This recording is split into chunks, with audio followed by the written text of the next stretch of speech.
আমি ঠিক নাই, আল্লাহ আমি অত দেখে। গভীর রাতে শীত কেটে ঘরে ঢুকে দুই ব্যক্তি।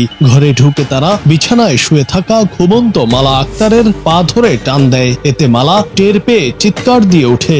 এরপর জেগে ওঠেন ঘরের সবাই। মালার বাবা মোশাররফ খান ছুটে যান এবং ওই ব্যক্তিদের ধরে ফেলেন। স্থানীয়রা ছুটে আসার আগেই মোশাররফকে কুপিয়ে চলে যায় ওই দুই ব্যক্তি। পরে মোশাররফের মৃত্যু হয়। পটুয়াখালী সদর উপজেলার জৈনকাঠি ইউনিয়নের শেহকাঠি গ্রামে গেল মঙ্গলবার এমন নৃশংস ঘটনা ঘটেছে। মোশাররফ পেশায় একজন অটোরিকশা চালক ছিলেন।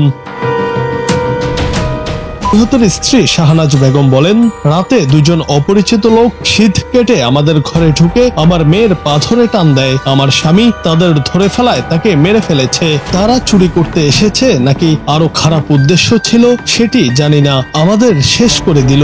এদিকে নিহতের মা মোর্শেদা আত্মনাদ করতে করতে বলেন, আমার অনেক আদরের বড় ছেলেটাকে মেরে ফেললো।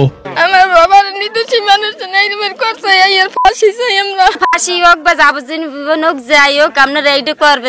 স্থানীয়রা জানান, ওই দুর্বৃত্তদের উদ্দেশ্য চুরি ছিল না, হয়তো মালার সর্বনাশ করতে চেয়েছিল তারা। মেয়ের সম্মান বাঁচাতে গিয়ে জীবন দিতে হলো বাবাকে। আবার কেউ কেউ জানান, হত্যার উদ্দেশ্যেই তারা এসেছিল। এই ঘটনায় অপরাধীদের কঠিন শাস্তির দাবি জানিয়েছে এলাকাবাসী। যিনি ছিল উনি অত্যন্ত এলাকার খুব ভালো লোক ছিল। তারা মেরে ফেলার উদ্দেশ্যে আসছে, আমরা এটার সুষ্ঠু একটা বিচার চাই। ঘটনার সত্যতা নিশ্চিত করে পটুয়াখালী সদর থানার ভারপ্রাপ্ত কর্মকর্তা ইমতিয়াজ আহমেদ বলেন, তদন্ত করে প্রয়োজনীয় ব্যবস্থা গ্রহণ করা হবে।